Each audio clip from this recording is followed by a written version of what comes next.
Welcome back to Sayers and Secrets. Tonight, we step once more into the brownstone on West 35th, where the air is thick with orchids, intellect, and the slow burn of truth. A vanished daughter, a ledger buried for decades, and a man who mistook silence for safety. Nero Wolfe unravels what others left unsolved, one word at a time. Because in Wolfe's world, justice isn't loud, it's deliberate. Before we begin, tell me, would you protect a secret if the truth could destroy you? Subscribe, settle in, and pour yourself something civil. Let the mystery begin. The doorbell rang like it was testing our patience instead of asking to come in. I was at my desk sorting Wolfe's bills into paid, unpaid, and never will be, which meant I wasn't expecting company, and neither was the man upstairs with the dictionary metabolism. Fritz was out back harvesting basil. So, with the responsibility of civilization resting squarely on my shoulders, I went to answer it. The woman who stepped in had the look of someone who'd fought the decision to come here and lost. Not because she wanted to, but because the alternative had been worse. Her hat was small and stubborn, her gloves immaculate, and the eyes above them steady enough to make me wish I'd polished my manners. "I need to see Mr. Wolfe." I told her that was a sentence plenty of people had said with varying degrees of success. "Is this social or professional?" "Professional." She glanced around the office like she'd expected darker walls. "It's about a death, a very old one." That one earned her a seat. I motioned toward the red chair, then buzzed the intercom. "Visitor for you, sir. Female, mid-30s, claims professional interest in a death she didn't commit. Yet." From the grill came Wolfe's standard pre-lunch growl. "Confound it, Archie. My schedule." "She says it's a death that wasn't solved." Silence. Then, "Bring her." When Nero Wolfe changes tone mid-syllable, you could sell tickets. I led her up the stairs, my curiosity walking half a step ahead. In the office, the master of orchids and inertia was installed behind his desk, a mountain in a yellow shirt with a glare that could file patents. He didn't rise. He never does. "Your name?" he said. "Evelyn Rackham." She spoke quietly, but the name hit something in Wolfe's memory bank.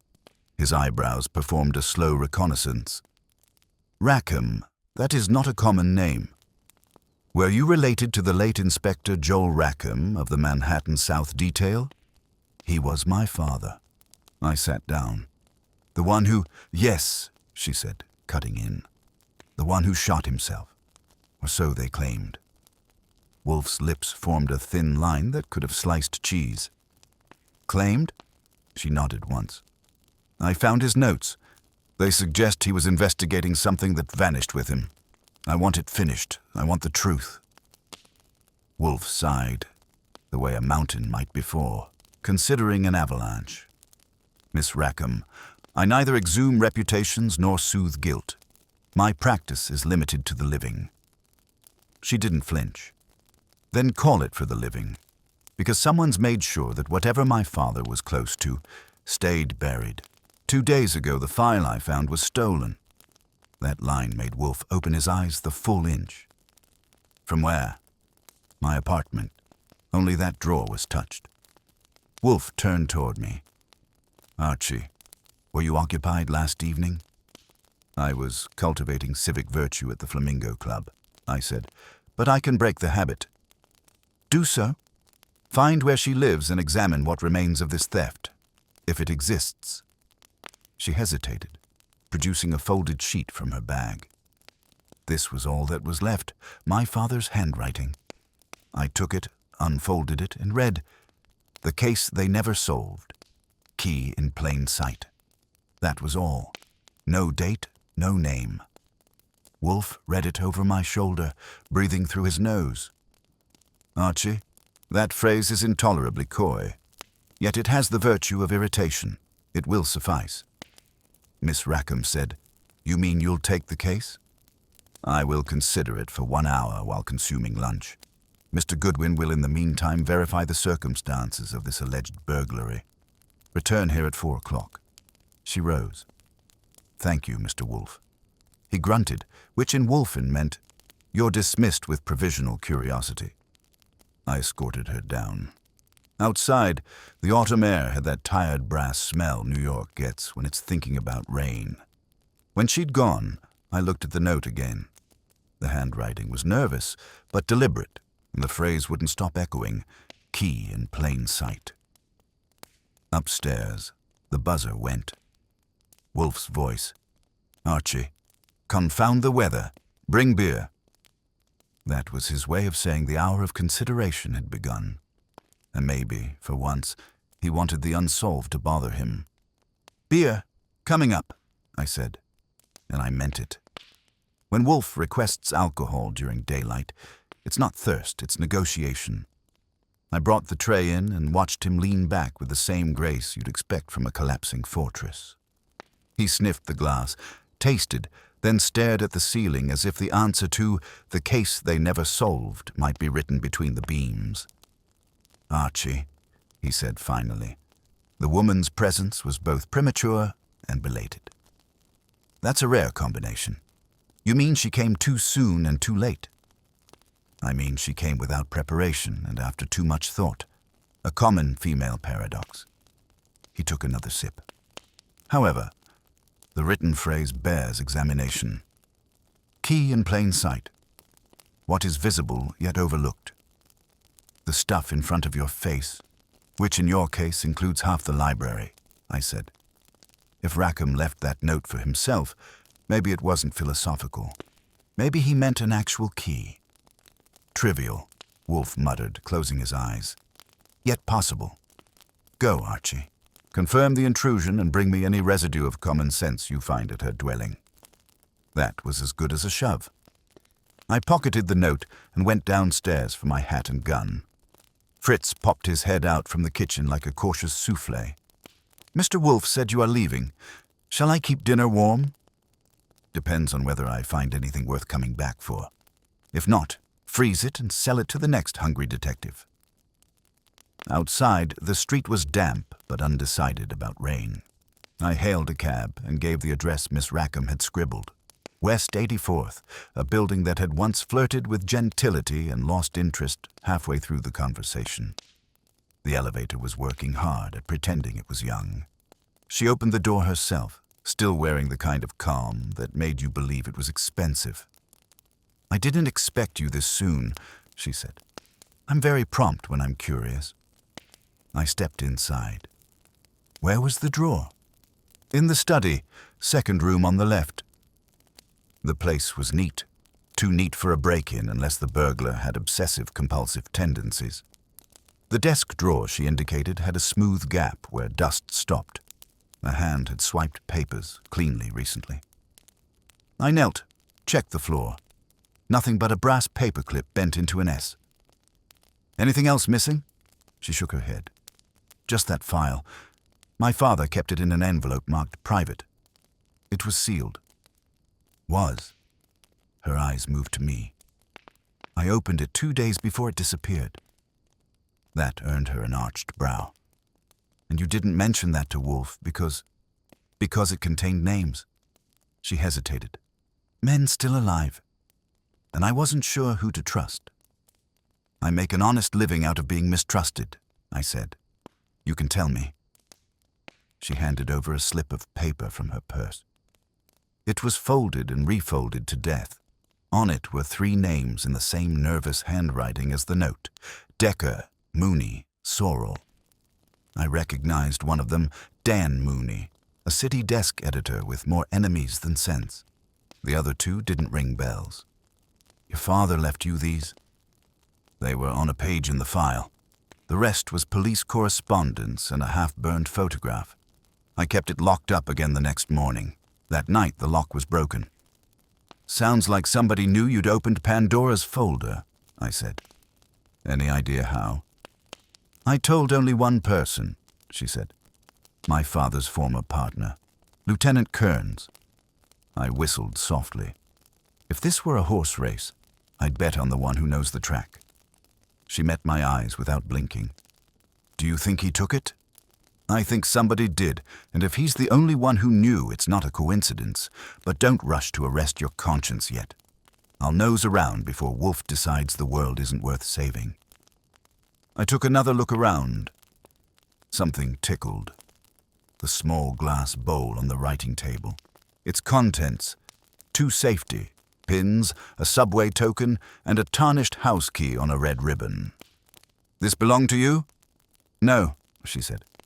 That was in the drawer. It's not mine. I turned it over. Stamped on the head was RTC.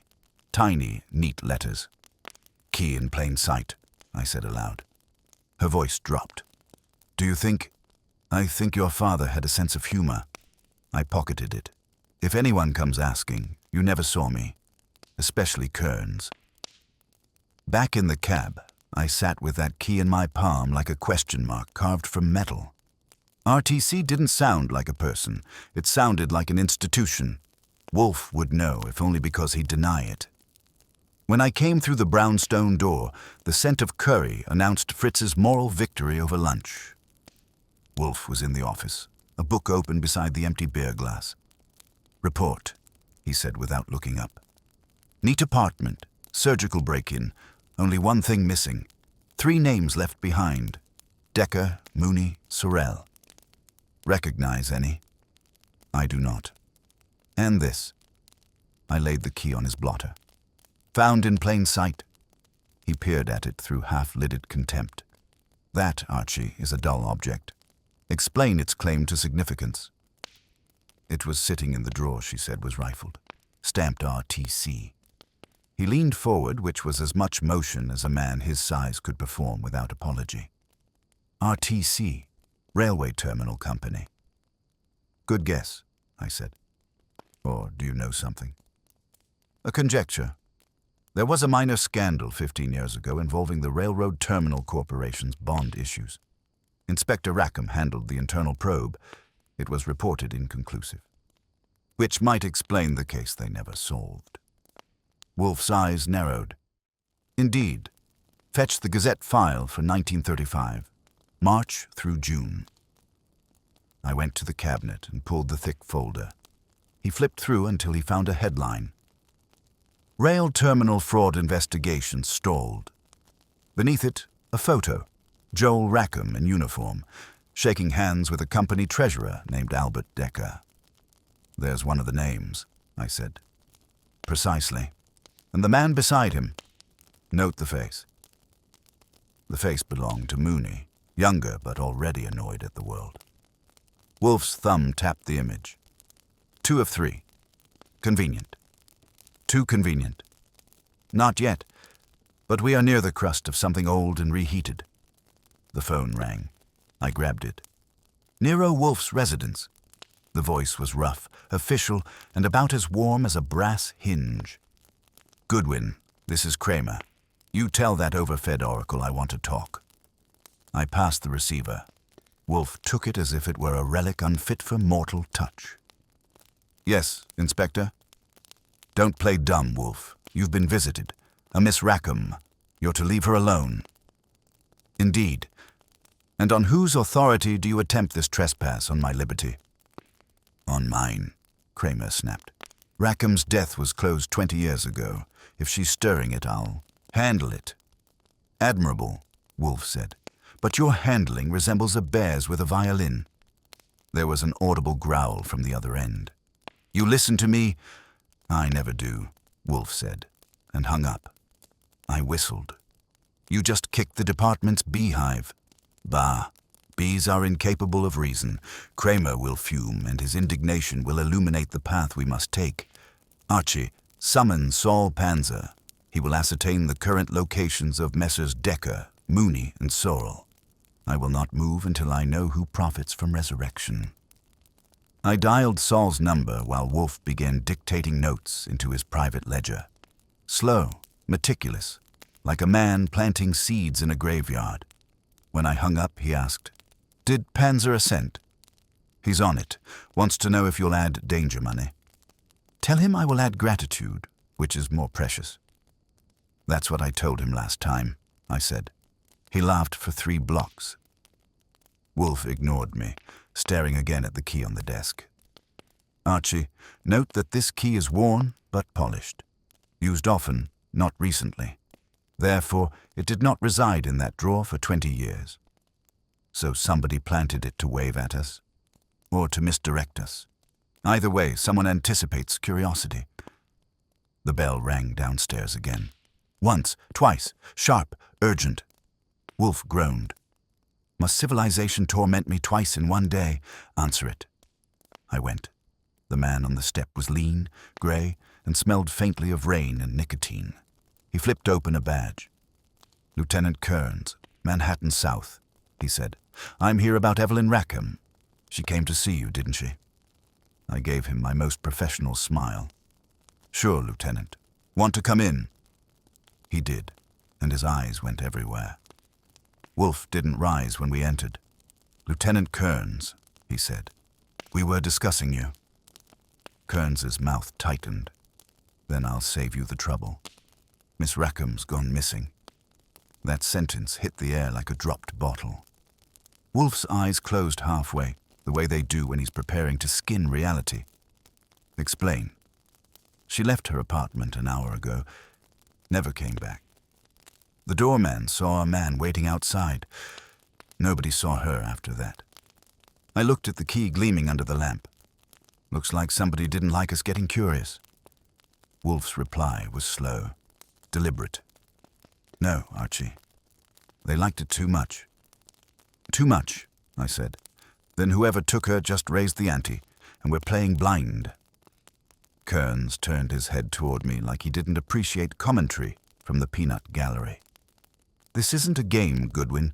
The woman's missing, and she was mixed up in something she shouldn't be. You people, hold it, I said. You're in Wolfe's office now. You people is a phrase that shortens careers. He glanced at Wolfe, maybe expecting backup from the big man, but Wolfe was busy studying the key as if it were about to confess. Lieutenant, he said in a tone that could flatten wallpaper, your irritation is misplaced. Miss Rackham's predicament suggests she unearthed something inconvenient. The question is what and for whom?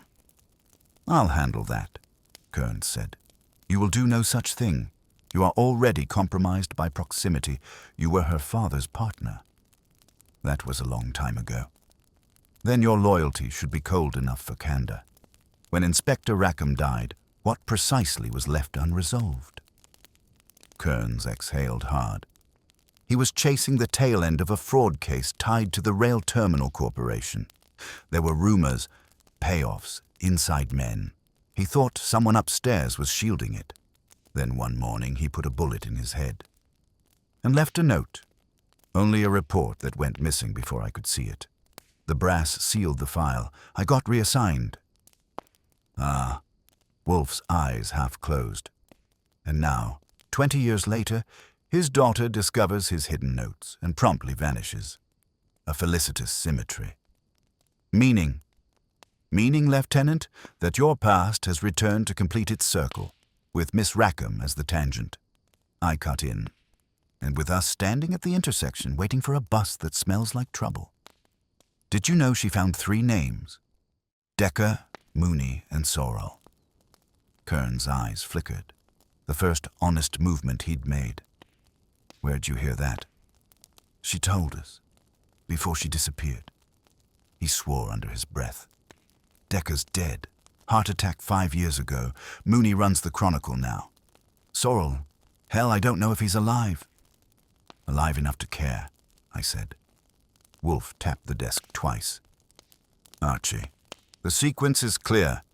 The theft, the abduction, the reaction, an escalating pattern designed to contain a memory that refuses to die. Someone fears the reopening of that old investigation. Or they just don't like women with initiative, I said. Kearns started pacing.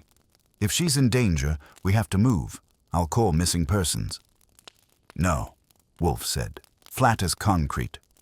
You will call no one. A police inquiry will broadcast our advantage. Whoever took her will vanish before the second bulletin. We must first ascertain motive. Archie, did Sol report? Not yet. Then he will shortly. Right on cue, The phone buzzed. I grabbed it. "Panzer here," the voice said. "Got your list. Decker's dead. Mooney's at the Chronicle building until midnight most nights, and Sorrell runs a small import firm downtown, RTC Imports. You see the connection?" I did. "Yeah, and Wolfe just started smiling internally." "Then it's worse than I thought," Saul said. "You want me to dig deeper?" "Stay close to Sorrell," I told him. "He smells like yesterday's headline." Wolfe folded his hands. "RTC Imports, a convenient evolution of initials." "Maybe the key fits one of their doors," I said. "Possibly, but more likely it fits something symbolic. Perhaps a safety deposit box or a storage locker under that corporate shell." "I dislike coincidence, Archie. It clutters the intellect." Kearns stepped forward. "If Sorrell's involved, I know where to find him. His office closes at 6. We can be there in 20 minutes. Wolfe glared at the word "we" as though it were a roach. "You may proceed under Archie's supervision. I do not leave this house except under duress." "Fine.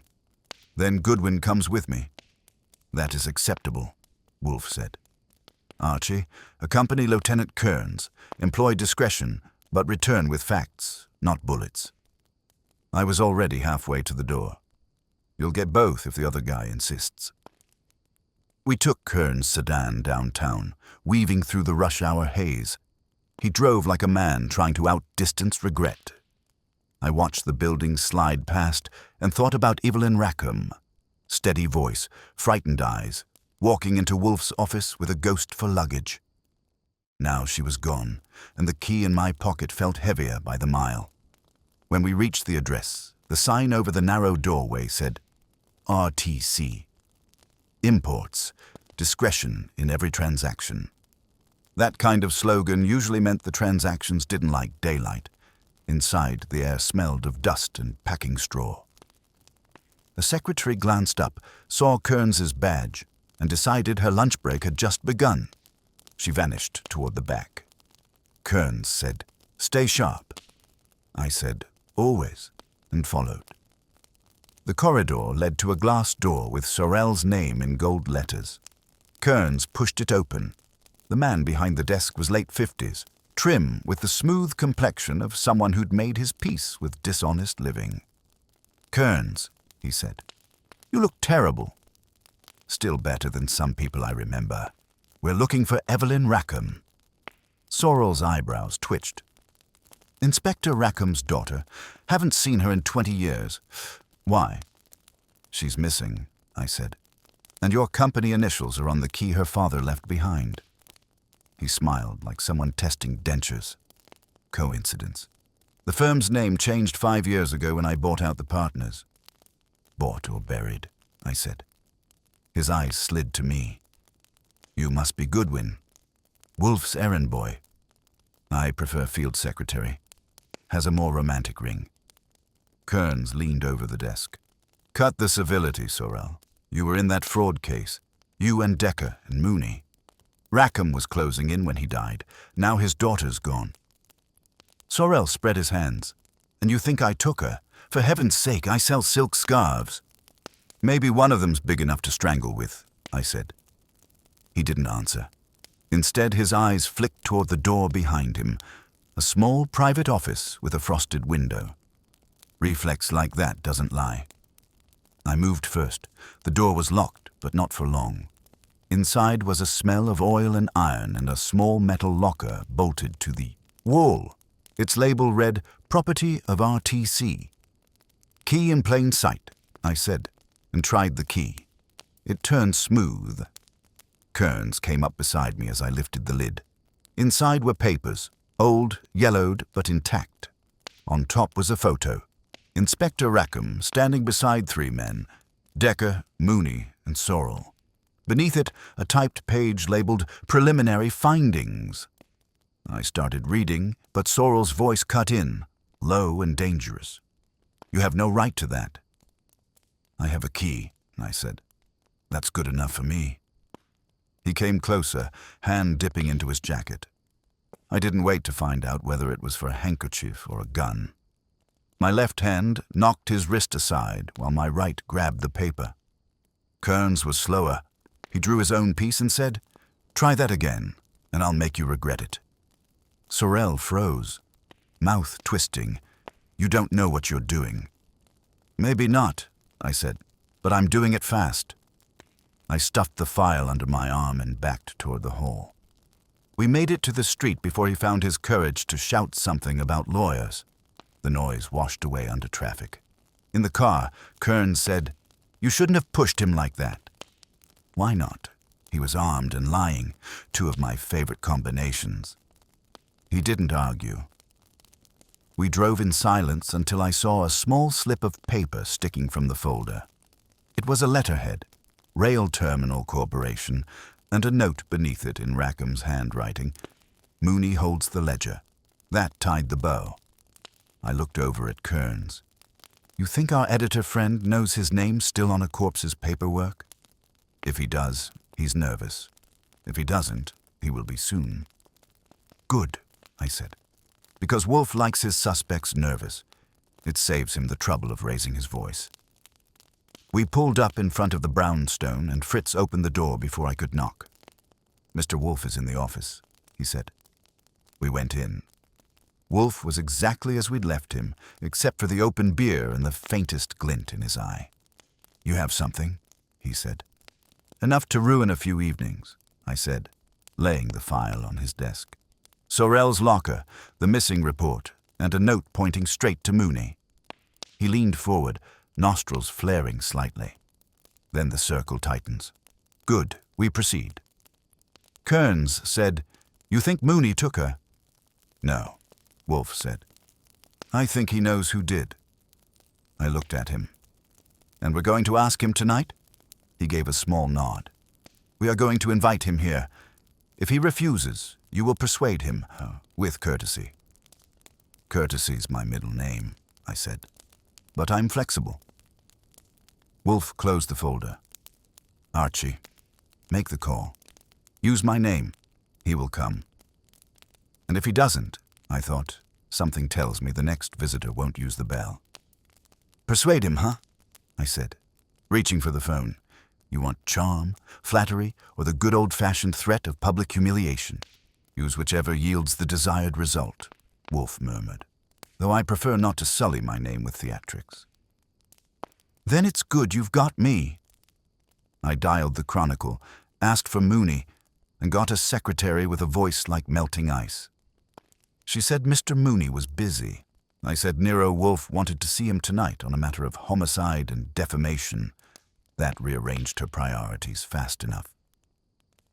30 seconds later, the gruff rumble of Dan Mooney came on the line.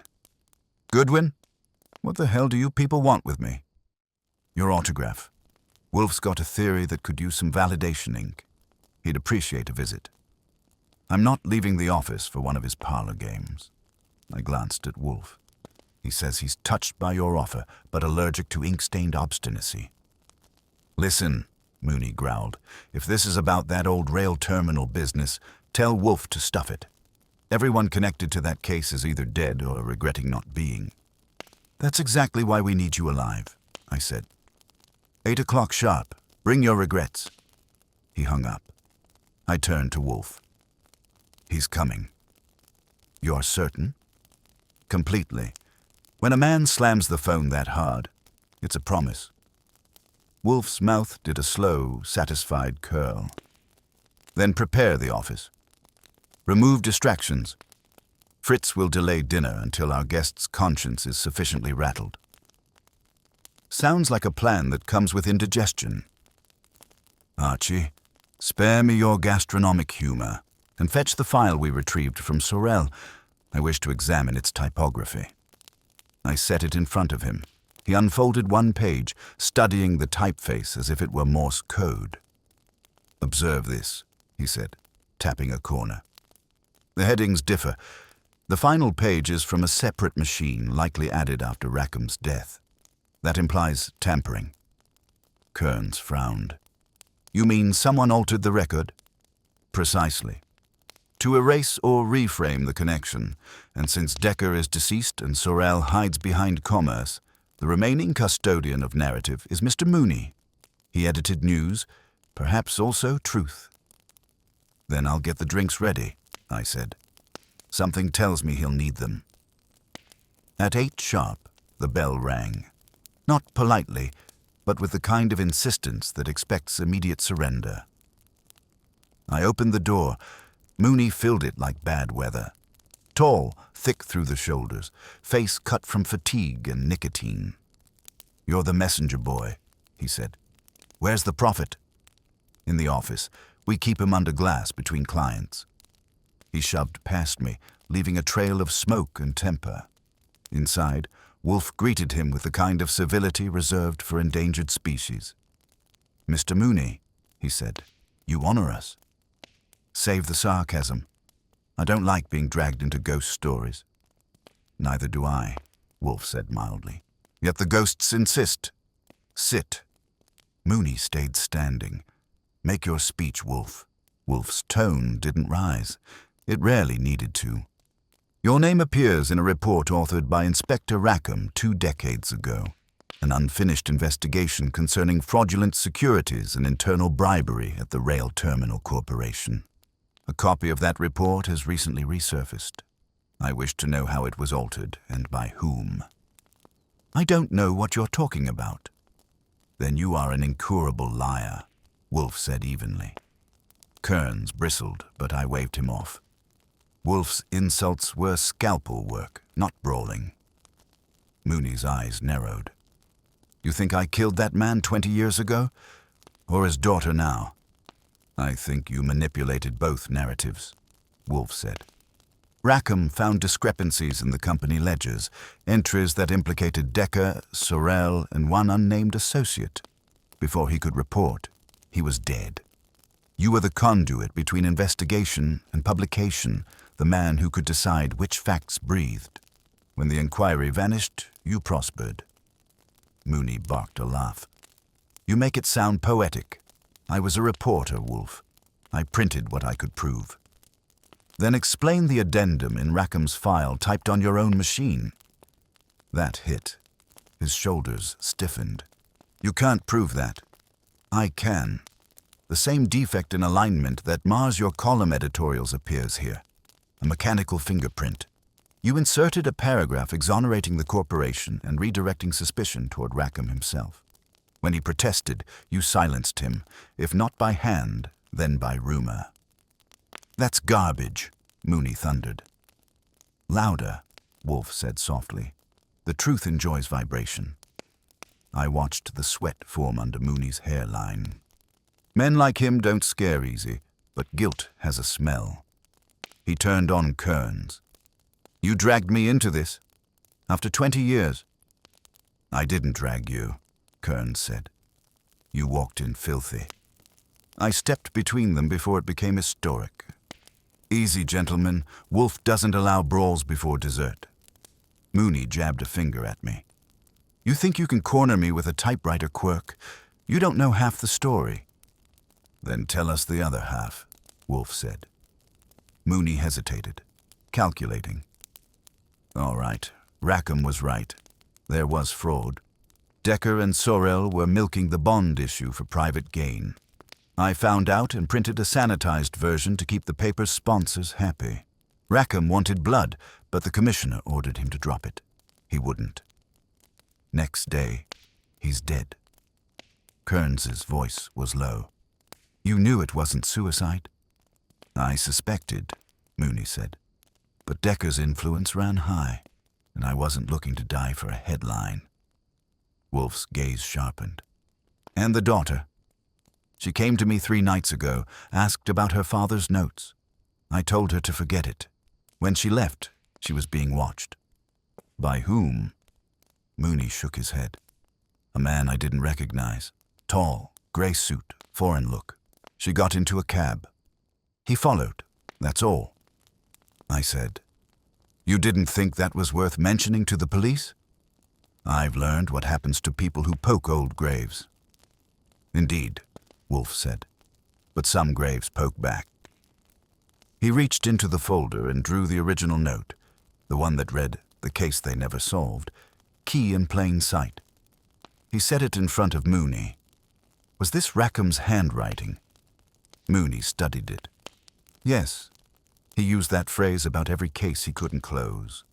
Said the answer was always sitting there, staring at you. And yet you stared elsewhere. I had bills to pay. Morally expensive bills, I assume. Look, Wolfe, Mooney said, exhausted now. If you're planning to make a sermon out of this, save it. Whatever happened, it's dead and buried. No, Wolfe said, leaning forward an inch, which in his vocabulary was violence. It was exhumed. The woman vanished. Someone feared exposure enough to act. That someone remains at liberty, and you, Mr. Mooney, are either accomplice or next on his list. That took some of the starch out of him. He sat down for the first time. If you're right, I want protection. Then cooperate. Describe the man who followed her. He did. Tall, grey suit, Eastern European accent, scar near the ear. Kearns wrote it down. Wolfe said, Archie, Saul will be monitoring Sorrel.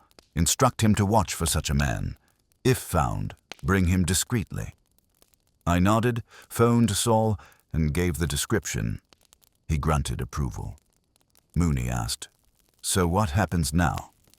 Now, Wolfe said, you go home and stay visible.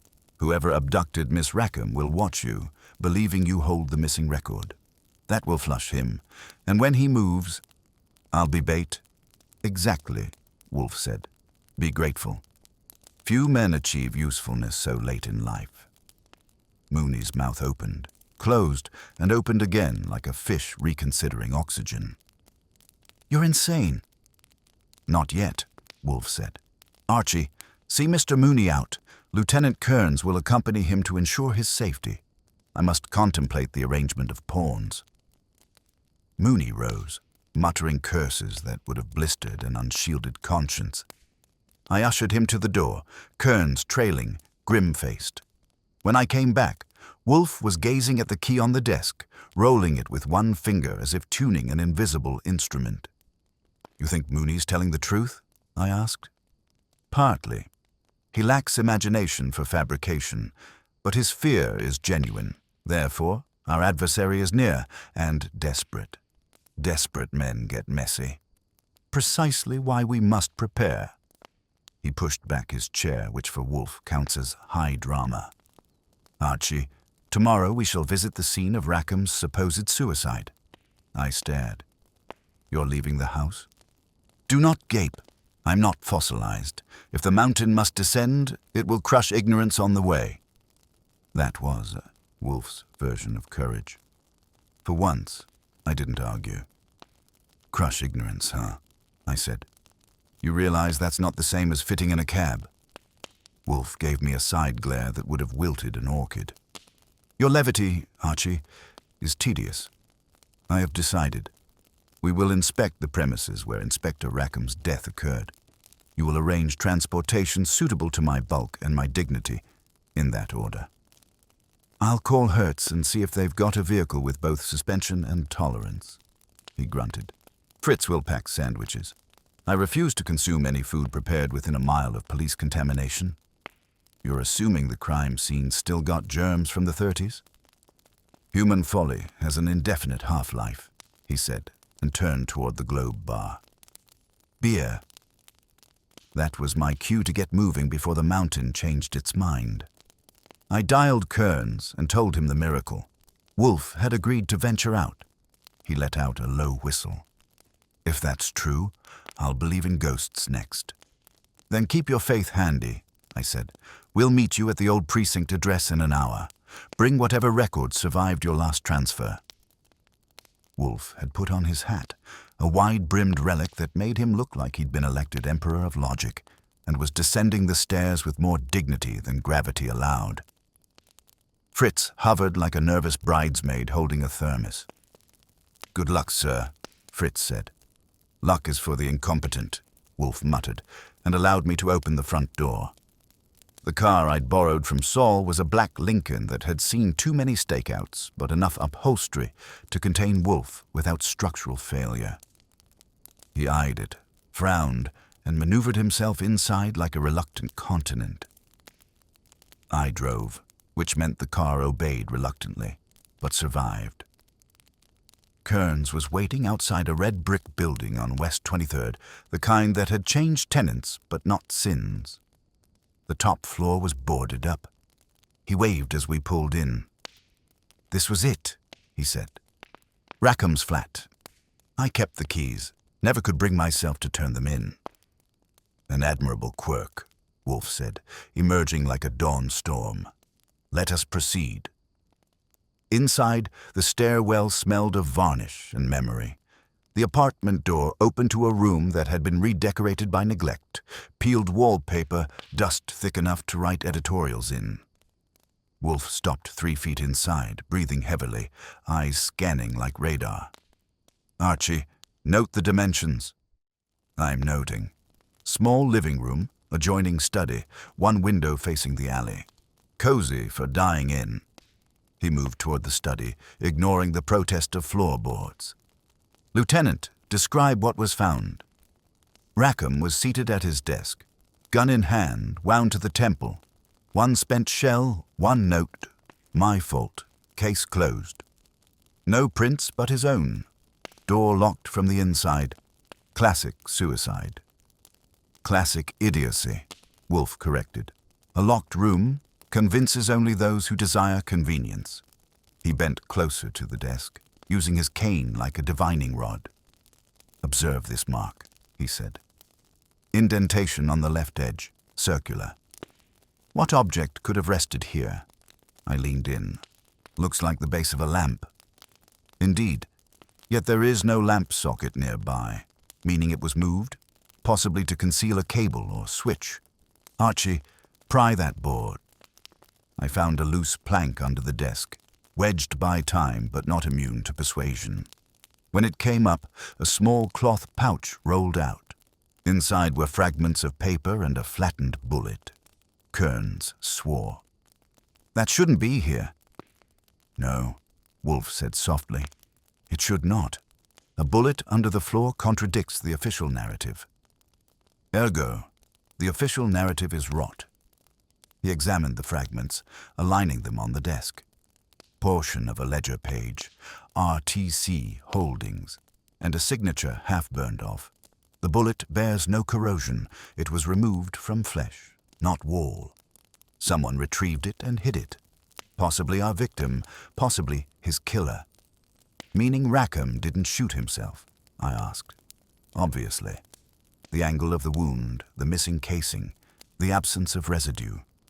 Elementary indicators, ignored by convenience." Kearns wiped his forehead. "Then we covered up a murder." "You," Wolfe said, "were a cog in machinery designed for cover-ups. Don't personalize history." That was when my phone vibrated. Saul's voice came through, low and urgent. "Archie, I've got movement. The guy you described, grey suit, scar, just showed at Sorrell's office. Didn't knock. Went in like he owned it." "Anyone else?" "Yeah. Sorrell's secretary bolted 5 minutes ago. Looks bad." Wolfe's eyes flicked up as I relayed it. "Tell him to remain but not intervene. We shall join him." I hung up. "You sure you're up for field work?" "If a mountain must move," he said grimly, "it will do so with purpose." The drive downtown was tight and silent, except for Wolfe's occasional muttering about human stupidity. When we reached RTC Imports, Saul was parked across the street. He joined us, eyes sharp. "Inside," he said. "There's noise. Furniture moved, one voice, maybe two. Couldn't see much." Wolfe nodded once. "Archie, accompany me. Lieutenant, remain prepared to summon assistance if necessary." I was halfway through reminding him that homicide scenes weren't his preferred diet, but the big man was already pushing the door open. It creaked like it knew better. Inside, the lobby was dim. We moved toward the back office where Sorrell's name gleamed faintly. The door was ajar. Wolfe motioned me to open it. I did. Sorel was on the floor, eyes open, very still. The man in the grey suit stood beside the desk, rifling papers. He turned, saw me, and reached for his pocket. "Don't," I said, already moving. My shoulder hit him center mass, and his gun skittered under the desk. We went down together. He swung once. Good arm, bad aim. I gave him a reminder from my right hook that honesty's underrated. Wolfe's voice cut through the scuffle. "Archie, do preserve him. Dead men answer poorly." I got his wrist pinned, yanked him upright, and shoved him into a chair. Saul burst in behind us with Kearns at his heels. "Alive," I said, "but disappointed." Wolfe approached slowly, gaze steady. "Name." The man spat something that wasn't English. Eastern European, just like Mooney said. "Try again," I said, "preferably in a language we both admire." He glared. "You make mistake." "Possibly. Enlighten me." He hesitated, then said, "Sorrel, he talked too much." Kearns moved closer. "You killed him." "I stop him from talking." "That's one way to define murder," I said. Wolfe lowered himself into the office chair with surprising ease, folding his hands. "Mr. Goodwin, search him." I did. Wallet, forged ID, nothing else. But in his inside pocket, I found another small key, brass, unmarked, except for a faint number, 47. I passed it to Wolfe. He studied it. Our vocabulary expands. One key leads to another, a most tedious metaphor. Kearns said, "We'll book this guy, see what shakes loose." "Not yet," Wolfe said. "If he speaks to the police, our quarry will recede again. This man is a pawn, possibly unaware of his employer's name. Archie, we must trace this key. Find what lock awaits it." I looked at the dead man on the floor. "Maybe Sorel can tell us— oh, right." Wolfe sighed. "Death, like bureaucracy, arrives prematurely. Lieutenant, discreetly arrange for the removal of this body without sensationalism. Mr. Goodwin, bring the prisoner. We return home. I require the map of Manhattan's storage depots." "And a larger car," I said. He ignored that. "We are near the colonel, Archie. The next move will unveil the hand that still hides in shadow." The man in the chair stared at us, hate simmering behind confusion. Wolfe turned to him, voice low, deliberate. "Tell your master," he said, "that Nero Wolfe has accepted his invitation." "Invitation accepted," I repeated, tightening my grip on the man's shoulder. "Though I doubt he sent it on monogrammed stationery." "He will understand," Wolfe said. "Such men always do." Kearns was on the phone, keeping his voice low. "I'll have my men collect the body under cover of night. No press, no headlines." "Excellent," Wolfe murmured. "Nothing disturbs deduction like vulgar publicity. Archie, remove our guest to the car. We must transport him where thinking is still possible." I hauled Grey Suit up. He didn't resist, just stared at Wolfe as if trying to measure how a man that size could sound so certain. I had the same question sometimes. Outside, Saul gave me a nod that said he'd follow. We got our captive into the back of the Lincoln. Wolfe folded himself into the front seat, barely, and gave a single word. "Home." During the drive, Wolfe sat silent, except for an occasional grunt that meant he was rearranging logic like chessmen. I drove, Saul tailed us, and our prisoner sulked like a man who'd lost his translation privileges. Inside the brownstone, Fritz's face froze halfway between shock and resignation. "Another one, Mr. Goodwin?" "Yeah," I said, "but this one's breathing. For now." Wolfe pointed toward the red leather chair. "Seat him there. Archie, secure him. He will not appreciate conversation until prompted." The man glared but obeyed when I showed him my gun. Wolfe leaned forward, steepling his fingers. "Your master's name," he said. The answer came with a sneer.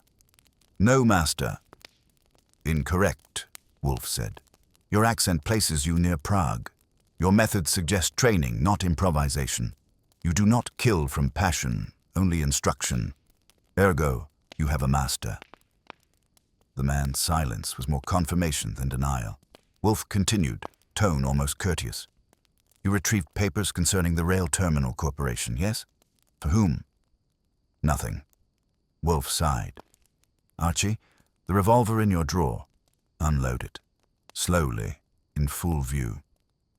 I did. He watched every click of the chamber, every bullet I set on the desk.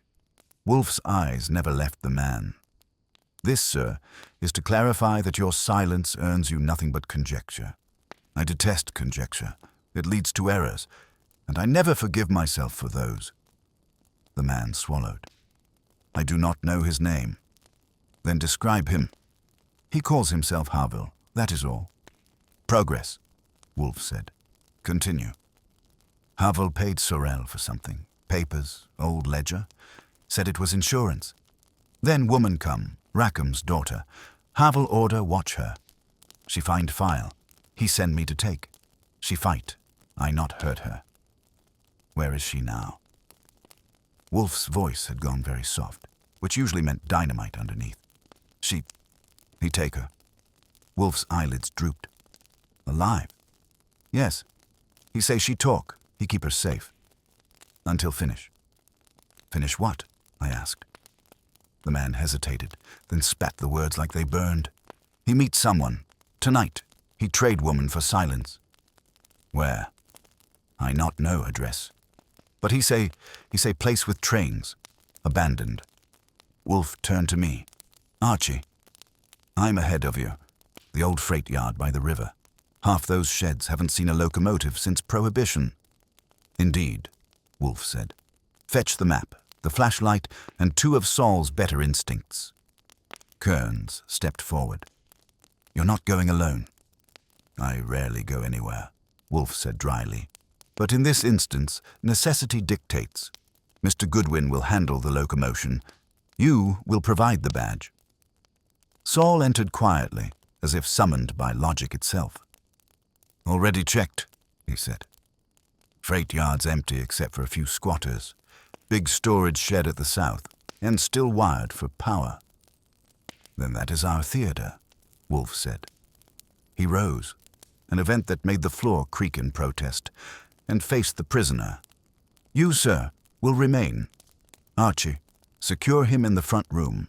Fritz will ensure he experiences neither comfort nor escape." The man started to speak. Wolfe's hand lifted like a curtain dropping. "Enough. You have exhausted my tolerance." I locked him in, checked the window bolts, and came back. Wolfe was donning his coat with the grim efficiency of a man about to sue the universe. "Archie," he said, "tonight we correct an old error." "Sure," I said, "as long as we do it before breakfast." At the freight yard, moonlight spread like spilled mercury over rusted tracks. The Lincoln's headlights died a block away.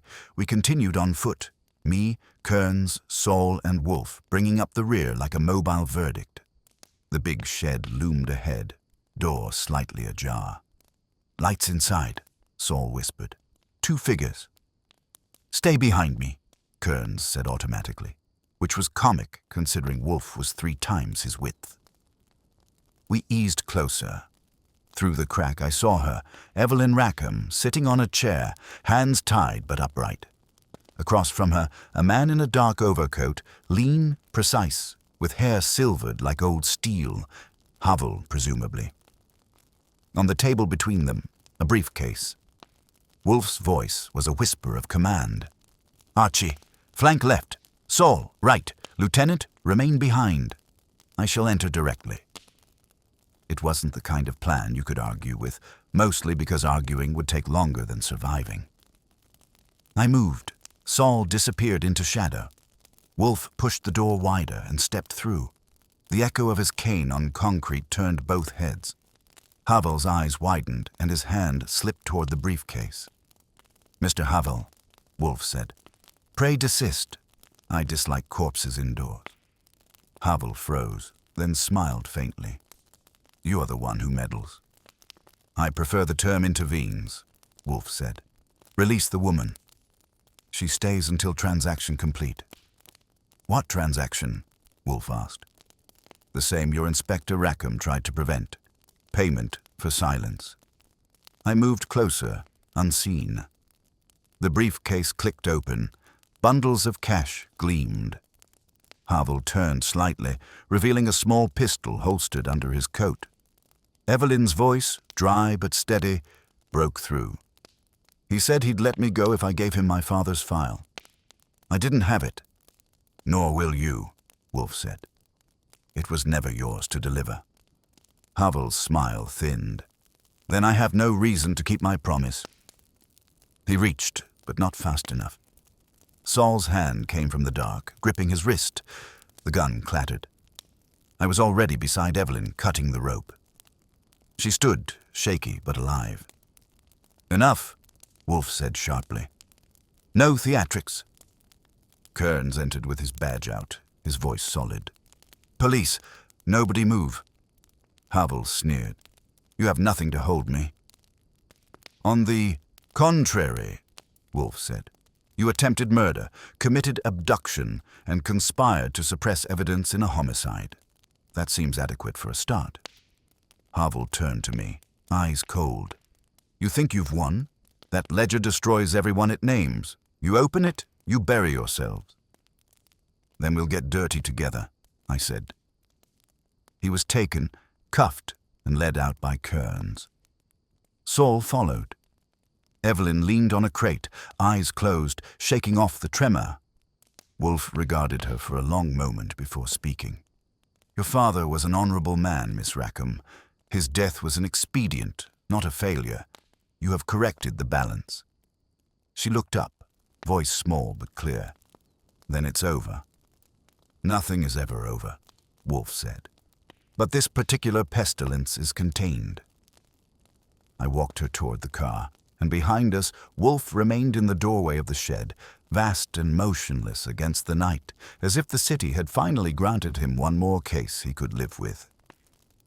He said it's contained, I told her, guiding her toward the car, but you'll find Wolfe's definitions don't always align with the rest of the species.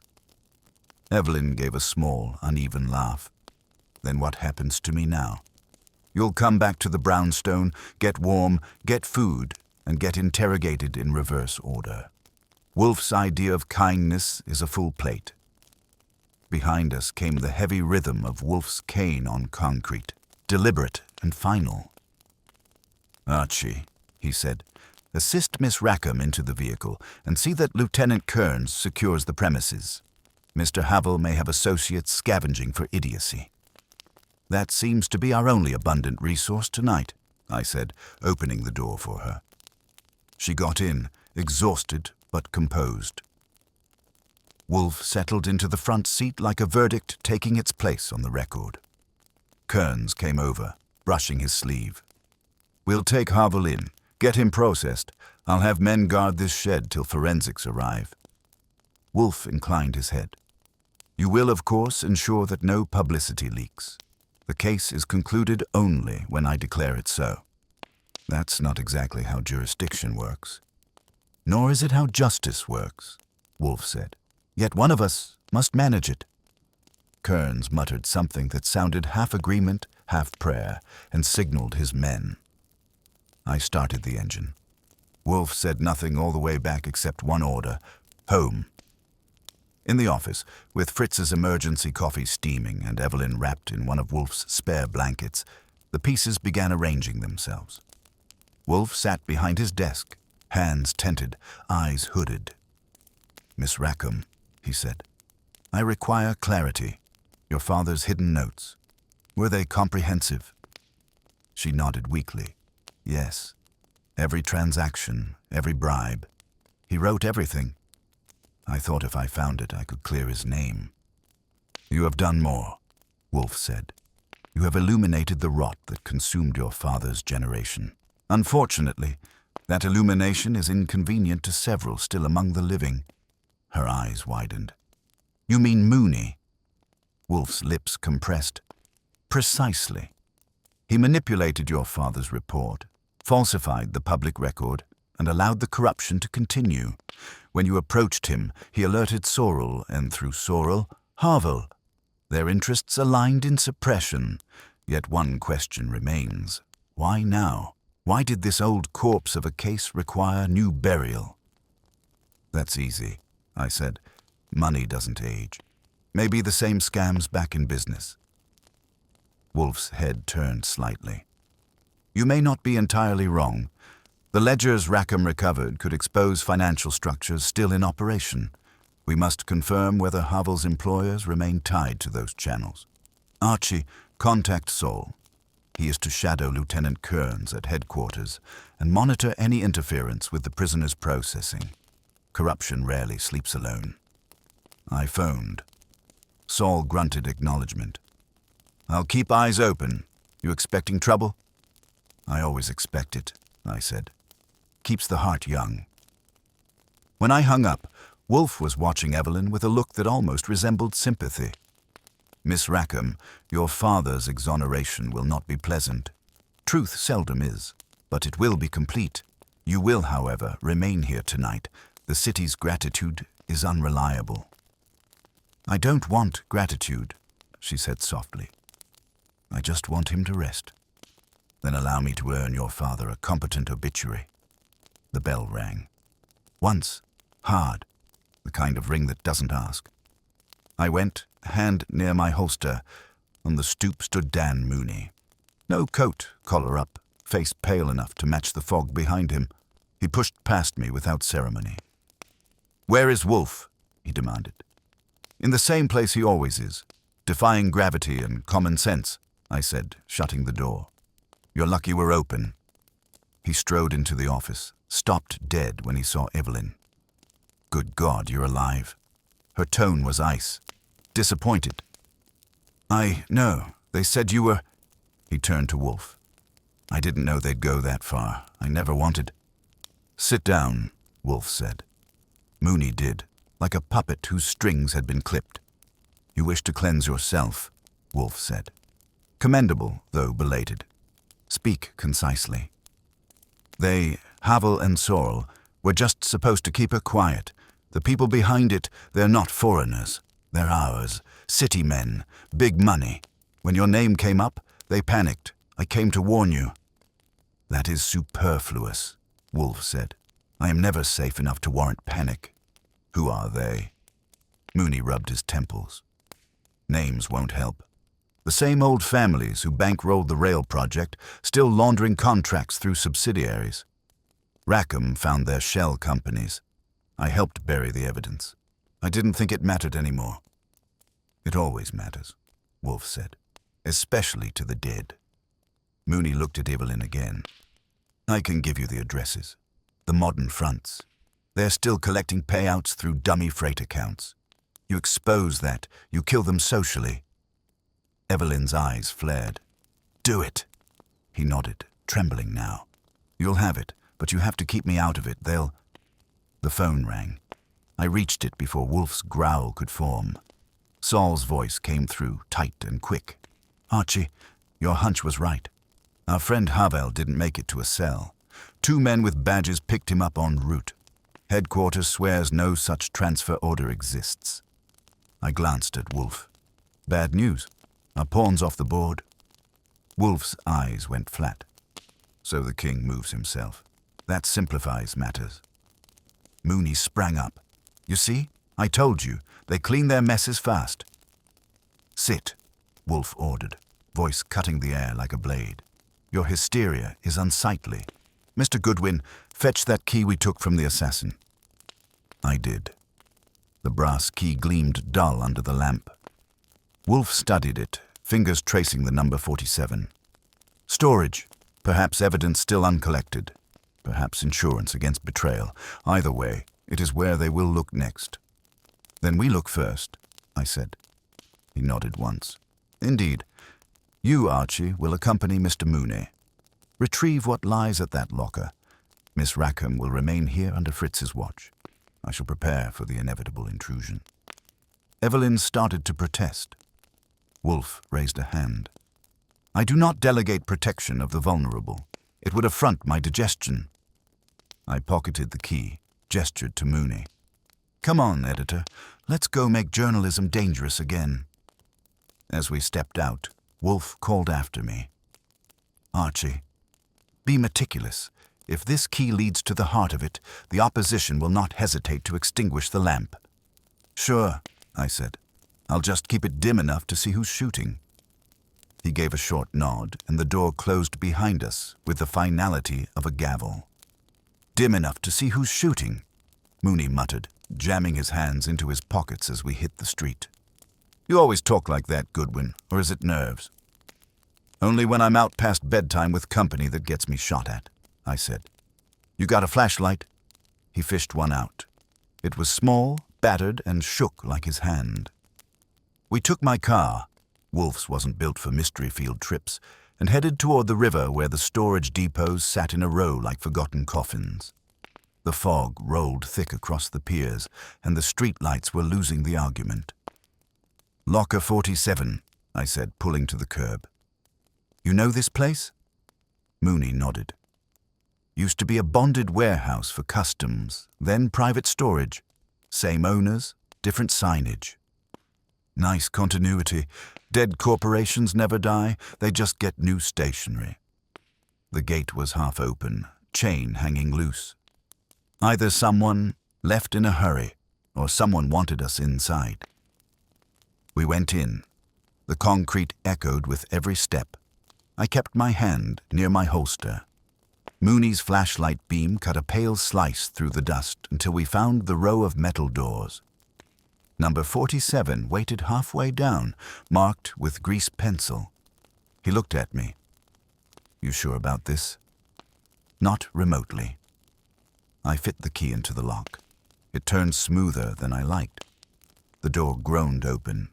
Inside was a narrow room with shelves of boxes, all labeled in the same neat script, RTC Holdings. Front and center sat a single metal case, smaller than a suitcase but heavy enough to suggest its contents weren't feathers. Mooney stepped closer. That's it. The original ledger, the one Rackham copied from. I started to lift it when something behind us clicked, the sharp, metallic note of a safety being drawn. Step away from the box, a voice said. We froze. A tall man stood in the doorway, trench coat open, pistol steady. Not Havel, too young, too smooth, but cut from the same fabric. Guessing you're the understudy, I said. Guessing you talk too much, he replied. Mr. Mooney, I'd hoped you'd have more sense. Who sent you? Mooney asked. The same people you tried to sell out. He swung the gun slightly toward me, which was his second mistake. I threw the case straight into the air, hard enough to make him flinch. He fired once, missed, and I dove sideways. The shot punched a hole in the shelf. Mooney yelled something unhelpful and went down behind a crate. I came up with my gun out, fired twice. The first hit metal, the second nicked his arm. He staggered back, dropped the pistol, and ran. Stay here, I told Mooney. That's the safest lie I can offer. I followed the echo of footsteps through the corridor, caught sight of the trench coat darting left. He reached the loading bay and slammed through the exit. The night air hit me cold. I saw him sprinting toward the streetlight, clutching his arm, trying for the corner where a car idled.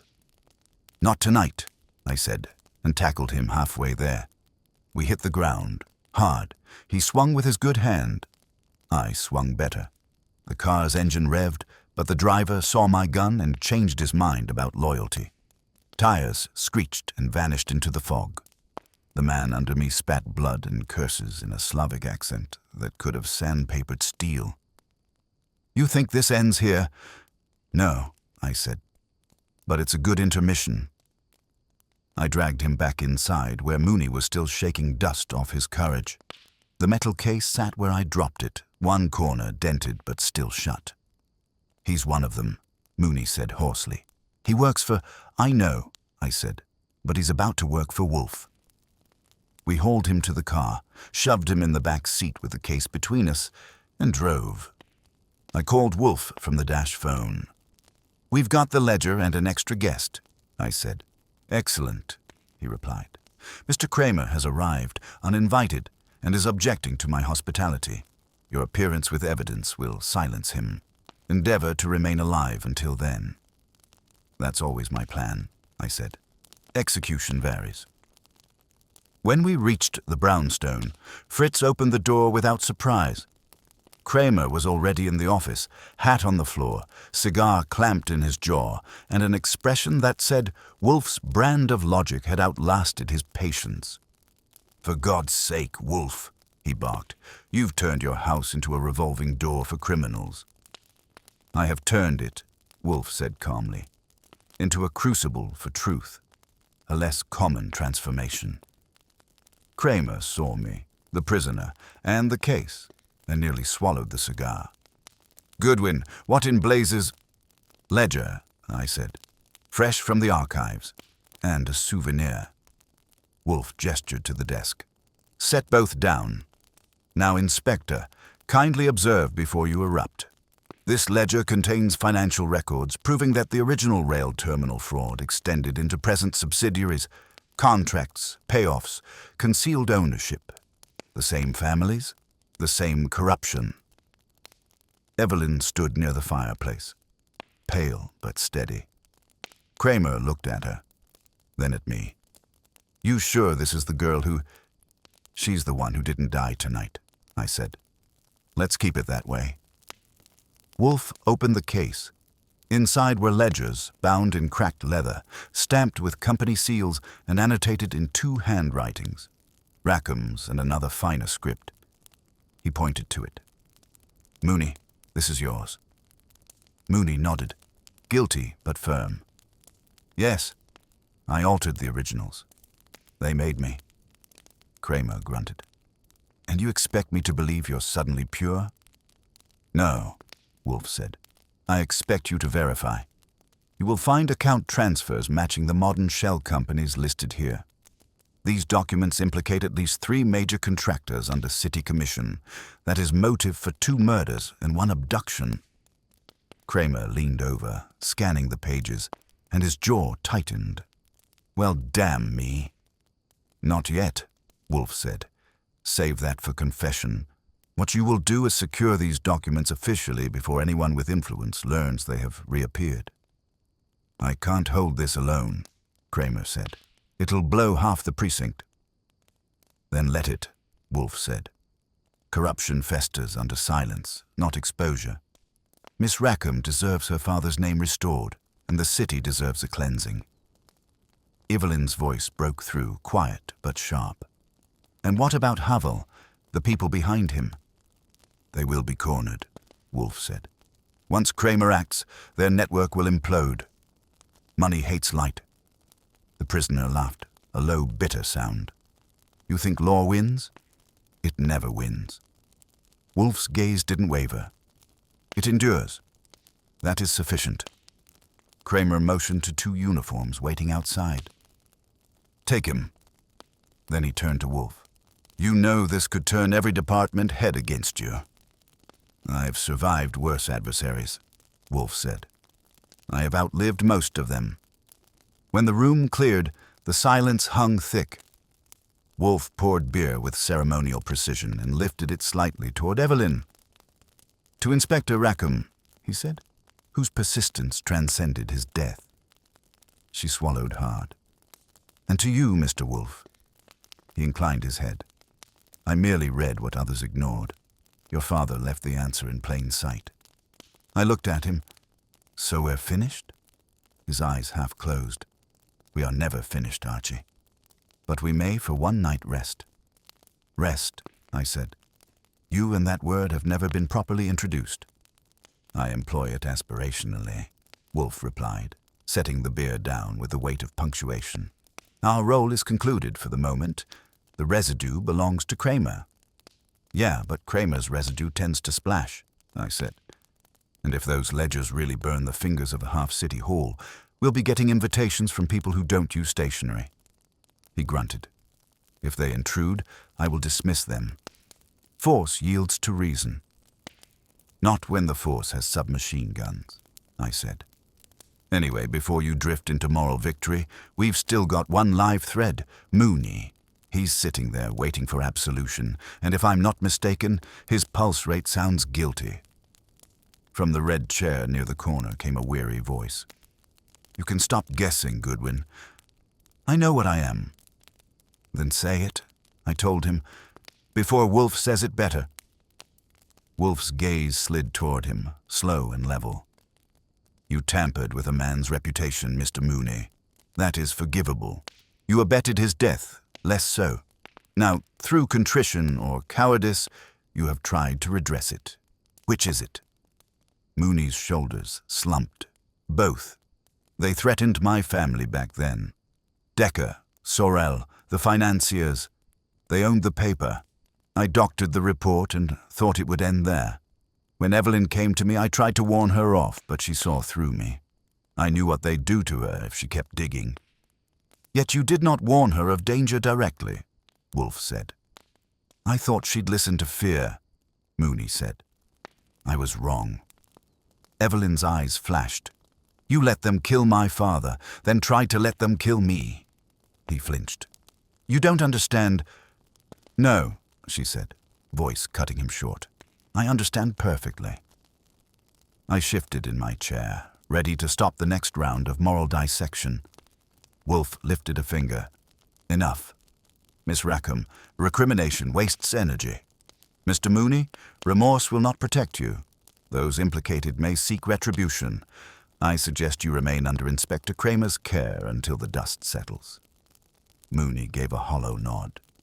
I'll do that, if I live long enough. The doorbell rang again, sharp, insistent, and wrong. Fritz appeared, uneasy. Mr. Goodwin, there are two gentlemen outside. They insist on speaking with Mr. Wolfe immediately. Names? They declined to give any. Wolfe's head came up. Archie. I know, I said. It's never flowers. I went to the hall, eased the chain off, and opened the door 2 inches. 2 men in dark suits, one tall, one built like a safe. Neither smiled. Mr. Wolfe expecting you, I asked. The tall one answered with a voice like wet gravel. He will. You got a card? He handed me something unmarked but heavy stock, just a blank square of white. I looked at it, then at him. Nice design. Minimalist. Still not good enough to get you in. The big one stepped forward an inch. We're not asking. I raised the muzzle of my .38 into the doorway light. Neither am I. That paused them long enough for Wolfe's voice to reach from the office. Archie, admit them. They represent precisely what I anticipated. I sighed and opened the door. They entered silently, the air changing behind them like the temperature in a walk-in freezer. Wolfe regarded them from behind his desk as if he'd been expecting this exact brand of trouble since noon. Gentlemen, he said, I assume your visit concerns the ledgers currently in Inspector Kramer's possession. The tall one smiled faintly. You're well informed. Always, Wolfe said. You may spare me your preamble. If you have come to threaten, do so efficiently. I am weary. The big one's tone was flat. Return the documents, all copies. In exchange, no further interference. You and your associate remain untouched. And Miss Rackham? Wolfe asked. She's irrelevant, so long as the papers vanish. Wolfe's eyes half closed. Ah, so the infection speaks openly. I took 1 step closer to them, voice even. You boys rehearsed that line, or are we lucky to catch the early show? The big man turned, irritated. That was his mistake. The small one, the thinker, stayed still, hands in his pockets, gaze never leaving Wolfe. This isn't a negotiation, he said. You're an intelligent man. You know what can happen when documents get lost in the public chain. Indeed, Wolfe said. They reappear inconveniently. He leaned forward slightly, which in Wolfe's anatomy counts as a lunge. You presume to intimidate me within my own walls. Preposterous. You are amateurs.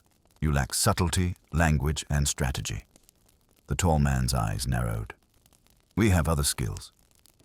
Doubtless, Wolfe said, but you will not use them here. Archie. Already on it, I said, drawing the gun again. You're leaving the way you came, unless you'd like to redecorate the parquet in red. For a second, the silence balanced on a knife edge. Then the tall one gave a short nod. We'll be in touch. You won't, I said, opening the door for them. They stepped out, stiff-backed, and vanished into the fog as if the city had swallowed them. I shut the door, locked it, and turned back. That was friendly. Wolfe exhaled through his nose. Predictable. They cannot retrieve the evidence through force. They will attempt subversion. Inspector Kramer must be warned to secure duplicates immediately. I moved to the phone. You think they'll go for him next? They will try to corrupt, not confront, Wolfe said. They lack the courage for overt conflict. However, they underestimate hunger, for justice or for beer. I will ensure neither is denied. Evelyn came closer. Mr. Wolfe, will they try again? For me? They may, Wolfe said. You are the last remnant of your father's integrity. But fear not. Integrity, when protected by intellect, is the most stubborn form of survival. She tried to smile, failed halfway, then sat down. I thought it would end when we found the truth. Wolfe shook his head. Truth is never the end, Miss Rackham. It is merely the start of discomfort. I finished the call to Kramer, left a message that could char paint, and hung up. So what's next? Wolfe reached for his beer. Next, Archie. We will wait. They will make another move. They must. Their habits compel it. When they do, we will complete the game. I looked at him. And if they don't? He took a long drink, then set the glass down carefully. They will. Cowards always return to the scene of survival. Outside, the fog pressed against the windows like the city's conscience trying to get in. They will, huh? I said. Then we'd better get out the welcome mat, or at least the fire extinguisher. I have no intention of entertaining pyromaniacs, Wolfe replied, his voice dry as dust. Their next move will be subtle, not incendiary. They will seek possession through legality, meaning lawyers instead of Lugers. Precisely. He gestured toward the phone. Kramer must confirm that he retains physical custody of those ledgers. If any official orders appear requesting transfer, he is to defy them. I already warned him, I said. He grunted, which in Cramerese means compliance or constipation. Hard to tell. Evelyn looked from one of us to the other. And if they try something else? Not official channels, but me. Wolfe studied her a moment, then said evenly, Mr. Goodwin will see to that. She turned to me, half grateful, half alarmed. I don't want anyone hurt. Then you're definitely in the wrong house, I told her. That earned me one of Wolfe's lower register harumphs. Archie. Yeah, I know, I said. Be civil or be fired. Fritz poked his head in, wringing his towel. Mr. Wolfe, there's a call for Mr. Goodwin. A man said it was urgent. Name. He would not give one, sir. I looked at Wolfe. Think that counts as subtle? Answer it, he said. I picked up. The voice was male, tense and somewhere between desperate and rehearsed. Goodwin, you don't know me, but you know the file. The ledgers. They've moved them from headquarters. Who is this? Someone who doesn't want to be buried. They're transferring the evidence to a safe deposit vault under a fake court order. Tonight. Kramer doesn't even know yet. Where? National Mercantile Bank, basement storage. 2 men with badges will escort the case. Got it, I said. You want thanks. Sign your name. He hung up. I turned to Wolfe. Looks like your prophecy just matured early. He frowned. It would. The moment Kramer believed himself secure, they acted. We must intercept that transfer before the evidence disappears again. I reached for my coat. You staying put? Obviously. My presence in public would hinder efficiency. You, however, may proceed with all necessary discretion and velocity." Evelyn stood. "You can't go alone." "I've got company," I said. "Saul's a night owl." Wolfe nodded. "Summon him. You may require 2 pairs of eyes and 1 competent conscience." "That's me," I said. "The conscience." I called Saul and laid it out in shorthand. 10 minutes later, he was waiting at the curb in his old sedan. I told Fritz to keep the door locked behind me and to let no one in except Wolfe's digestion. At the National Mercantile, the building loomed dark except for a single light in the lower lobby. We slipped inside through the service entrance Saul had already coaxed open. The marble floors gave us away with every step. "You think our source was playing straight?" Saul whispered. "I think whoever he is, he's probably being strangled right now for using the phone." We reached the basement stairwell. Voices echoed, 2 men arguing in official tones. I peered through the glass. A steel case rested on a dolly between them, same size and stamp as the one I delivered earlier. "That's our loot," I said. "And those aren't janitors." Saul nodded. "Want me to distract them?" "Sure," I said. "Just don't get shot too neatly. It'll ruin the symmetry." He circled left, soundless as breath, while I went right along the corridor wall. When he coughed loudly from the opposite end, both guards turned. I stepped out, gun leveled. "Evening, gentlemen," I said. "You're about to be relieved of your civic duty." One reached for his holster, but I shook my head. "Don't. I'm faster. He's meaner. And the guy upstairs forgot to file your fake warrant." The tall one hesitated. "You don't know what you're interfering with." "Sure I do," I said. "I've been interfering professionally for years." Saul appeared behind them with his own gun drawn. "Let's keep this educational." We herded them against the wall, secured their weapons, and checked the case. The seal was intact, but a fresh label had been pasted over the original Property of Internal Affairs Division. "Cute," I said. "They're laundering evidence through oversight. That's efficiency." Saul opened the dolly compartment. "No ledger here," he said quietly. Inside the steel shell sat bricks, plain gray, stacked perfectly. I felt the air go tight. "They beat us to it. Or they never put the real ones in transit," Saul said. "We'll find out." I grabbed one guard by the collar. "Where's the real case?" He smirked, lips bleeding from tension.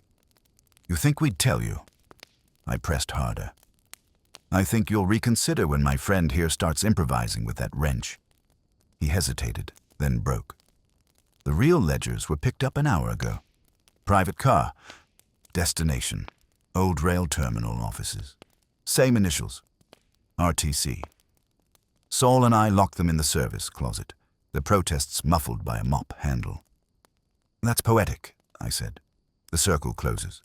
He grunted. "You calling Wolfe?" "Yeah." I stepped to the payphone near the elevator and dialed home. The ring dragged, then Wolfe answered, voice heavy with both disapproval and anticipation. "Report." They switched the ledgers. Dummy case at the bank. Real ones moved to the old rail terminal offices. The initials aren't just nostalgia. "Of course not," he said. "It was inevitable. The corrupt always return to their origin, believing it sacred. Proceed, but exercise prudence." "That's not in my job description," he sighed. "Then use my reputation. It's thicker." We drove fast, the kind of speed that makes traffic lights philosophical. The terminal loomed ahead, a stone hulk against the mist. A few windows glowed faintly, life inside the carcass. "Basement again?" Saul said. "Always. Nobody does evil upstairs." We slipped through an open freight door. The air smelled of rust and expensive perfume, fare and money. In the center of the main hall stood 3 men around a crate identical to the others, only this one was open. Inside, the ledgers glinted faintly under lamplight. One of the men was Kearns. I felt my stomach drop, but my mouth still worked. "Well, Lieutenant, glad you could join the reunion." He turned sharply, hand going to his jacket. "Goodwin, you shouldn't be here." "Funny," I said. I was about to say the same. The man beside him, tall, polished, too well dressed, smiled. "Our friend Kearns has been extremely helpful. We prefer cooperation to conflict." "Sure," I said, "and bullets to conversation." The tall man lifted a pistol with professional grace. "You were warned." Saul moved first, the sound of his shot cutting the air like a cough.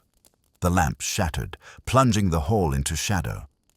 I hit the floor, rolled, and fired twice. Screams, footsteps, chaos.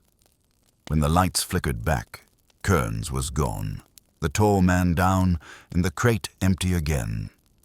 Saul cursed. He took them. The bastard ran. I holstered my gun. "Looks like the cleanup crew just changed management." "Changed management," Saul echoed, scanning the corridor. "And our new CEO just took the payroll." "Yeah," I said, holstering my gun.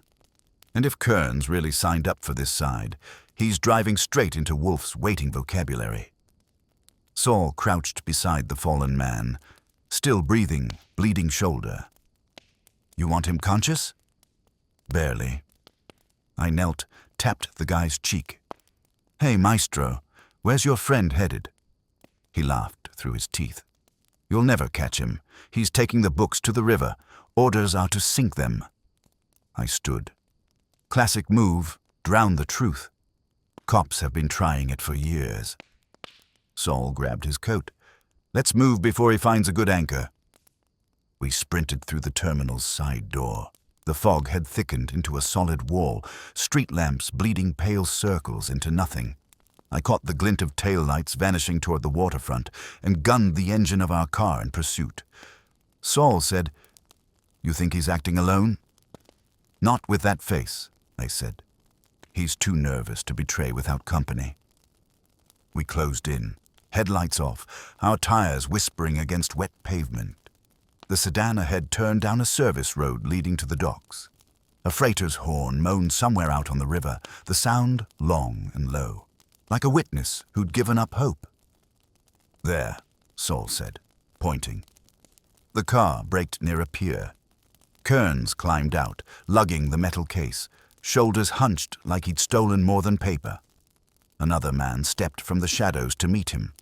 For a second I thought it was Havel resurrected, but this one was older, better tailored, and carrying authority like it came with cufflinks. "That," I said, "is the money." Saul nodded. "And Kearns is the middleman cashing out." We crept closer along the dock's edge. The waves slapped wood like an impatient audience. The older man spoke first, his voice clipped. "You've done well, Lieutenant. The ledger, please." Kearns set it down. "I kept my word. I want out." "You'll have it." The man opened a briefcase, revealing stacks of bills. "A clean slate. For your silence." Kearns looked at the cash like it was redemption printed on small paper. "And the girl?" "She's irrelevant," the man said. "Her father's mistake dies with this."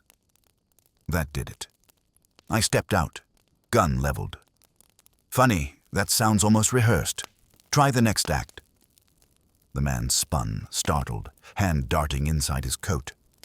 Saul fired once. The bullet pinged metal inches from his wrist. The briefcase toppled, money scattering across the pier like nervous birds.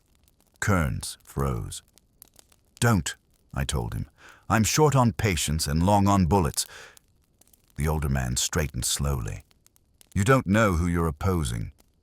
"Sure I do," I said. "Anyone who can say that line with a straight face." He smiled faintly, the kind of smile that had sold half the city to the other half. "You're working for Wolfe. Tell him this will undo him. These papers are poison to everyone who touches them."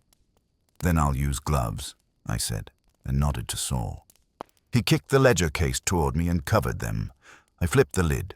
Inside lay the original ledgers, still there, dry, intact, and glowing faintly in the lamplight like they knew what they were worth.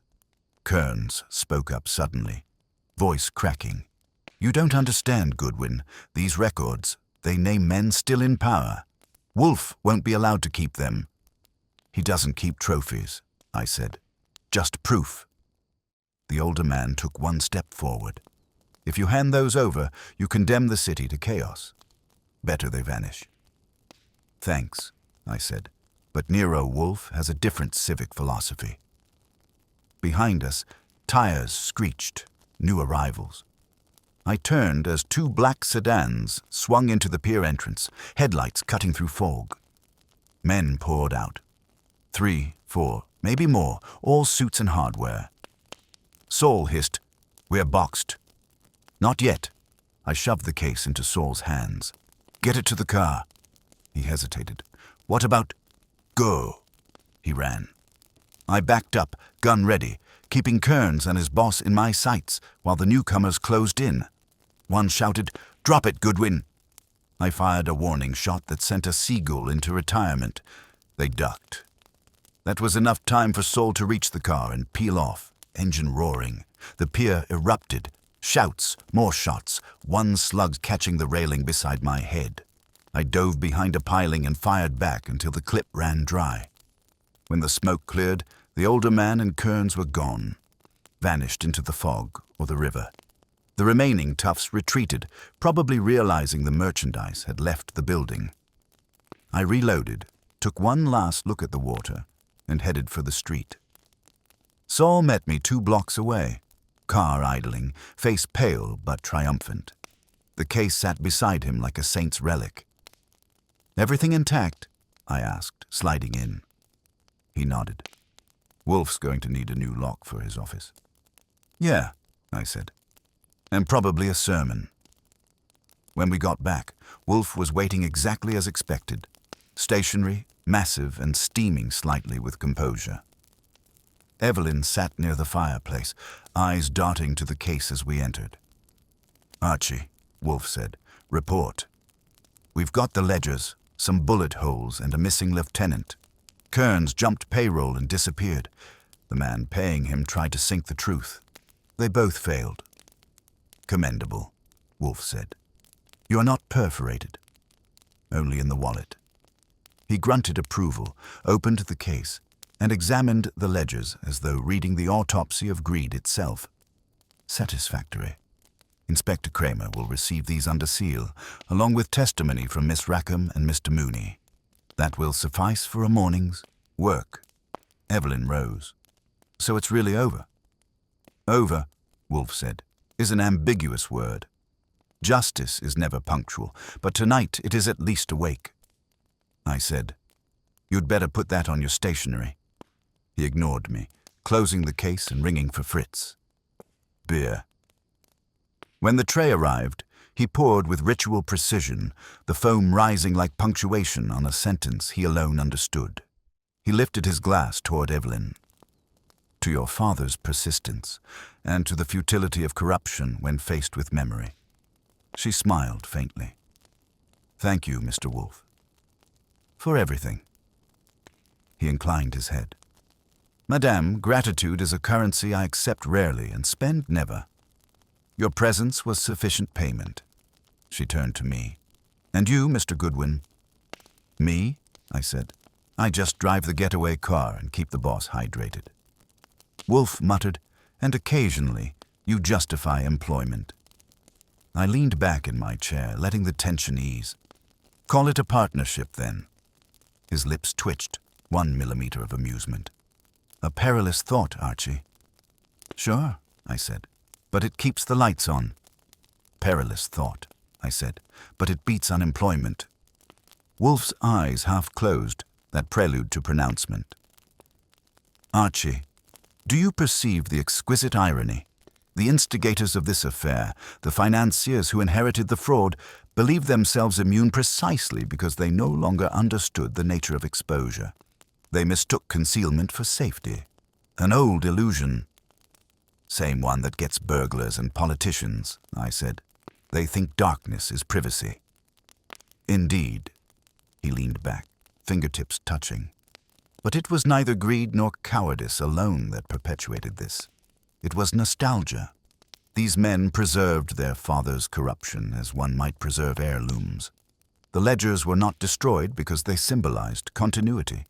Hence the initials, RTC, not merely a company, but a creed. Tradition, I said, with dividends. Precisely. Wolfe's tone was level but final. Lieutenant Kearns became its instrument. He believed himself righteous because his betrayal was selective, directed only at the institution, not the ideal. When the ideal proved hollow, he sought redemption through avarice, a small man's equilibrium. Evelyn, who'd been silent, spoke softly. Then my father was killed to protect a memory. Yes, Wolfe said, and because he refused to revere it. He understood that virtue cannot inherit corruption without rot. His death, regrettably, became the mechanism by which that truth endured. She swallowed hard. You make it sound almost peaceful. Peace rarely resembles justice, Wolfe said. But tonight they have momentarily aligned. Kramer's voice came from the doorway. And I'd like to keep them that way. He stepped in, hat in hand, face set in the kind of expression that meant he'd actually read the paperwork. The ledgers are under lock at the DA's office. Names, dates, the whole rotten line. It'll burn half the boardrooms between here and Albany. Admirable, Wolfe said. But remember, fire also purifies. Some ashes may reassemble. Kramer grunted. You always have to make it sound like a sermon, don't you? I came to say you were right. Rackham didn't shoot himself. Kearns pulled the trigger 20 years ago and covered it with Mooney's edits.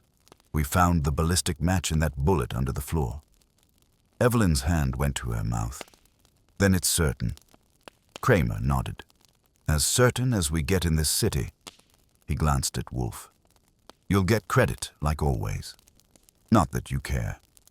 I detest credit, Wolfe said. It suggests participation. Well, you participated plenty. Kramer jammed the hat back on his head. The DA's calling it closure. I call it insomnia postponed. You've got one hell of a file there, Wolfe. Don't ever lose your appetite. He left with the sound of shoes that belonged to conscience, not comfort. Wolfe stared at the closed door a moment, then said, A paradoxical man. Vulgar, yet incorruptible. I admire him. So do I said. But if you tell him, he'll retire just to spite you. Evelyn stood, her face a mixture of exhaustion and relief. Then it's finished. It is contained, Wolfe corrected. Nothing is finished. Evil resembles mildew. It thrives on damp gratitude. That earned a weak smile. And what should I do now? Live, Wolfe said simply. Your father would approve. He pursued truth as a duty. You may now pursue happiness as recompense. She nodded, eyes shining. You make that sound almost possible. Possibility, Wolfe said, is the most demanding of virtues. It requires hope, which I do not possess, and endurance, which you clearly do. You will manage. She reached out impulsively and touched his hand. Something very few people had ever survived doing. He didn't withdraw it. Thank you, she said, and left quietly. I waited until the front door clicked shut before saying, You know, if you ever get tired of crime, you could open a seminary. He sighed. Spare me. I have no desire to inspire repentance. It is an inefficient emotion. I leaned against the desk. Then what do you call what just happened here? Arithmetic, he said. One man's conscience plus another's courage divided corruption. The remainder was human decency. That's one way to balance a ledger, I said, though I'd have liked a little less subtraction. Death is always a deduction, he murmured, but we have reclaimed its interest. He reached for the beer Fritz had just placed before him, lifting it with deliberate gravity. Archie, you were adequate. High praise, I said. I'll frame it. He took a sip, savoring the equilibrium of malt and meaning. You acted with predictable rashness but tolerable efficiency. Saul performed admirably. Even Kramer behaved with intermittent intelligence. It appears civilization still flickers. Yeah, I said, like a street lamp before a blackout. He ignored that. You realize, of course, the case's title was misleading. How so? They did solve it, Wolfe said. They merely refused to admit it. Human beings often conspire not in ignorance, but in fatigue. They prefer illusion because truth demands maintenance. Maintenance isn't their strong suit, I said. Or ours. He shot me a look that could have curdled granite. Speak for yourself. I grinned. Always do. He exhaled through his nose. The universal Wolfe signal for conversation concluded. Archie, I shall retire to the plant rooms. My orchids have been deprived of proper humidity, much like morality. I'll tell the orchids to keep their noses clean, I said. He rose, all 6 feet and 7th sense of him, and moved toward the door. At the threshold he paused, half turning back. Archie, do you know why I accepted this case? Because the woman asked nicely. No, his voice softened. Because unfinished things offend me. A death mislabeled, a truth unspoken, a lie allowed to ossify. All are breaches in order. The world is tolerable only when its errors are named. Tonight, at least, one has been. He left, and the house settled into the kind of silence that has more meaning than noise. I sat there, watching the steam rise from his empty glass, and thought about all the ledgers that never get balanced. The debts no one calls in, the lies too small to audit. I poured myself a splash from the decanter Fritz had forgotten to remove. Here's to unfinished things, I said aloud, and the poor dopes who finish them anyway.